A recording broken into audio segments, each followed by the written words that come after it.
Tahun 2000-an kalau nggak salah, saya mendengar begitu banyak orang bicara tentang sebuah yayasan yang memegang bukti keberadaan harta Soekarno di Swiss. Harta itu disebut bernilai ribuan triliun rupiah. Dan misi mulia sang pendiri yayasan adalah membagikannya ke seluruh rakyat Indonesia. Nama yayasan itu adalah Yayasan Misi Islam Ahlussunnah wal Jamaah, atau disingkat dengan nama YAMISA. Pada saat itu banyak sekali pejabat yang senang mendengar kabar bagus itu. Ya bagus dong, katanya rata-rata orang Indonesia akan digaji bulanan minimal 30 juta rupiah per kepala keluarga. Nggak pakai kerja. Tingkat paling tinggi ada yang digaji sampai 200 juta rupiah per kepala keluarga. Jiwa jurnalis saya tergerak waktu itu untuk mengikuti keberadaan YAMISA dengan segala kehebohannya. Saya bahkan sampai ke Cirebon segala mengikuti proses bagaimana ribuan orang dibayat sebagai anggota yayasan, dihadiri oleh jajaran aparat dan Pemda Cirebon. Apa yang terjadi kemudian? Zong! Ternyata di balik misi dengan niat yang katanya mulia itu ada persoalan uang pendaftaran yang bernilai sampai puluhan juta rupiah. Jadi gini, para pendaftar harus menyetor uang sebesar sampai 30 juta rupiahan per kelompok supaya bisa mendapat bantuan keuangan dari yayasan kalau nanti harta Soekarno dari Swiss itu cair. Memangnya harta Soekarno itu ada? Masalah ada dan gak adanya kita kesampingkan dulu. Kita bicara masalah pencairannya dulu. Gak mungkin lah bank-bank di Swiss yang dikenal menjaga kerahasiaan super ketat nasabahnya bisa mencairkan begitu saja ke rekening pribadi ketua yayasan YAMISA itu. Kalau memang hartanya ada, prosesnya pasti panjang dan lama karena itu duit ribuan triliun rupiah, bukan daun. Dan yang jelas akan melibatkan negara, bukan lagi sekelas yayasan. Jadi dari kasus ini bisa disimpulkan kalau YAMISA atau Yayasan Misi Islam Ahlussunnah wal Jamaah pimpinan Abdul Rahman itu adalah yayasan yang dipakai untuk penipuan. Dari mana sih indikasi mereka menipu? Ya, karena mereka mengumpulkan dana dari masyarakat tanpa sepengetahuan negara. Bayangkan, 30 juta rupiah dikali 1000 kepala keluarga saja yang setor ke yayasan, mereka sudah dapat 30 miliar rupiah bebas pajak. Dan karena sudah ada yang merasa tertipu, juga melaporkannya ke polisi, Abdul Rahman pimpinan YAMISA akhirnya ditangkap polisi di tahun 2002. Kasus-kasus seperti ini sering sekali terjadi di Indonesia. Kita lihat saja di tahun 2002 juga ada penggalian prasasti batu tulis di Bogor oleh mantan Menteri Agama Said Agil Husin Munawar. Ini lebih aneh lagi karena ada bisikan yang katanya seorang ustadz untuk menggali di daerah prasasti karena di sana ada harta karun yang disembunyikan. Untuk apa harta karun itu harus ditemukan? Ya sekali lagi demi niat baik untuk bisa memberikan kesejahteraan kepada rakyat Indonesia. Apa yang terjadi sesudah daerah di sekitar prasasti batu tulis itu kemudian digali? Zong lagi. Harta karunnya nggak ada, situsnya keburu rusak. Itu baru kasus-kasus besar. Belum lagi kasus janji investasi kecil-kecilan yang katanya akan diturunkan dana sekian triliun rupiah untuk membangun rumah sakit dan lain sebagainya. Banyak yang tertipu di sini dengan tanpa sadar mengeluarkan uang mulai jutaan sampai ratusan juta rupiah sekedar untuk pengurusan dokumen yang gak jelas kapan itu cairnya. Saya punya teman yang bahkan meski sudah 2 tahun dijanjikan uangnya cair tapi nggak pernah terrealisasi. Masih tetap percaya aja kalau investasi triliunan rupiah itu akan jatuh ke tangannya. Teman saya itu seperti hidup dalam mimpi dan tidak ingin mimpi itu rusak oleh kenyataan. Karena dia sudah kadung keluar uang sampai ratusan juta rupiah untuk menjaring dana yang tidak kunjung datang. Dan kali ini Kita kedatangan berita sebuah keluarga yang mengatasnamakan keluarga almarhum Akiditio yang berjanji akan mencairkan dana 2 triliun rupiah untuk membantu orang yang terkena COVID. Sekali lagi, itu niat baik.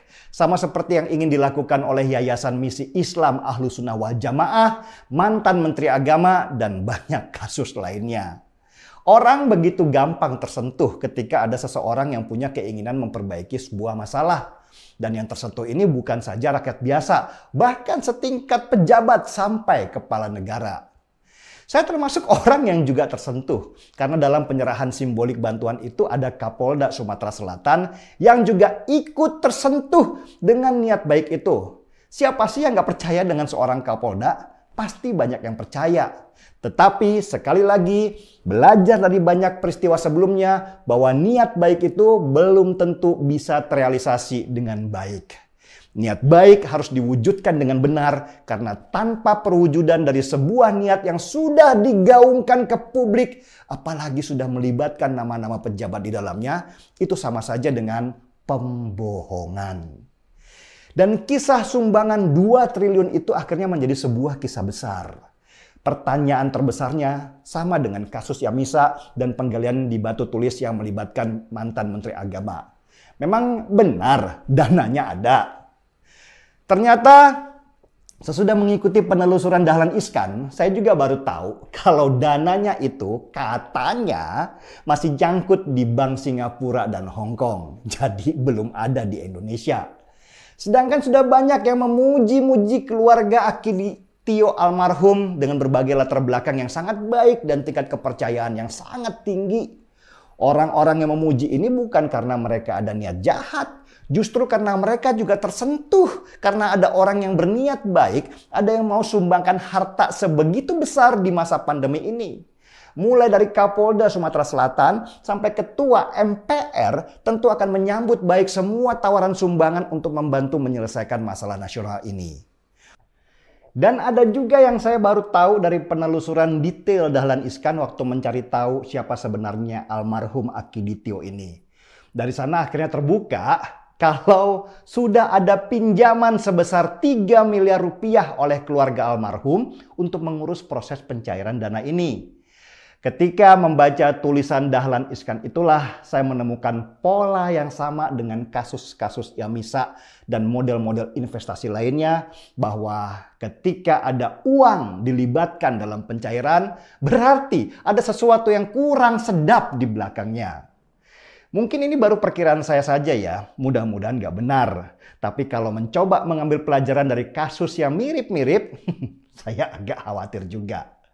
Oke lah, kalau dananya cair dan benar disumbangkan, nggak ada masalah. Kita semua bergembira dan bersyukur karenanya. Tapi kalau ternyata itu pembohongan publik saja bagaimana? Bahwa dana sebenarnya itu tidak ada dan dikamuflase dengan perkataan bahwa wah, pencairnya sulit dan butuh waktu agak lama. Ini tentu membuat banyak orang yang sudah terlanjur berpikiran baik akan tertipu karenanya. Dan jika memang itu akhirnya berupa penipuan, sial sekali. Apalagi kasus ini melibatkan banyak orang yang sudah terlanjur percaya, mulai Kapolda Sumatera Selatan, Ketua MPR, dan banyak orang yang selalu positif thinking akan kejadian sebenarnya. Apalagi karena sumbangan ini sudah diidentikan dengan etnis Tionghoa yang selama ini sudah banyak membantu Indonesia, keluarga almarhum Akiditio jadi terlihat begitu kejam kalau mereka tidak mampu membuktikan bantuannya. Mereka sudah merusak nama-nama keluarga etnis Tionghoa lainnya yang sudah berbuat banyak untuk negeri ini. Kita tahu kalau Yayasan Buddha Cuci adalah yayasan yang di dalamnya didominasi oleh etnis Tionghoa, sudah menyumbangkan ratusan miliar rupiah dalam bentuk bantuan selama masa pandemi. Juga Ikatan Pengusaha Peduli NKRI yang sudah menggelontorkan uang total 660 miliar rupiah untuk membantu pemerintah di masa pandemi. Itu baru nama-nama besar, dan gak sedikit pengusaha etnis Tionghoa lain yang membantu bagaimana supaya meringankan beban pemerintah sekarang ini. Kalau dana sebesar 2 triliun rupiah itu zong juga, maka kebayang begitu banyak orang kecewa dan malu. Apalagi ditambah hujatan-hujatan berlatar belakang etnis dan agama yang akan muncul sampai berminggu-minggu lamanya. Kita akan disibukkan dengan hal-hal yang remeh karena niat baik yang tidak ditempatkan pada tempat yang benar. Memang tidak akan merugikan kalau bantuan itu akhirnya tidak ada dan tidak diterima. Tetapi rasa sakit hati karena ternyata kita dibohongi lagi akan terus melekat dalam-dalam dan tentu akan berpengaruh pada seseorang yang sudah berpikiran positif tentangnya. Entah sampai kapan kita menunggu, atau memang kita sudah nggak peduli lagi ada atau tidak ada uang 2 triliun rupiah itu sebenarnya. Karena tanpa uang sebesar itu pun, sebenarnya pemerintah kita sudah siap untuk berperang melawan pandemi. Bahkan meluncurkan dana yang jauh lebih besar dari yang katanya mau disumbangkan.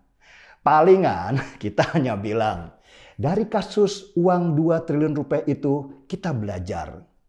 Entah sampai kapan kita belajar dan gak pernah lulus-lulus karena sibuk dengan mimpi ada pahlawan yang datang dan dalam sekejap menyelesaikan semua masalah kita. Tetapi di balik keraguan bantuan ini ada kabar gembira dan saya harus ucapkan selamat untuk ganda putri kita yang di Olimpiade Tokyo barusan meraih emas. Selamat Indonesia, ini kado kemerdekaan untuk negara kita. Seruput kopinya.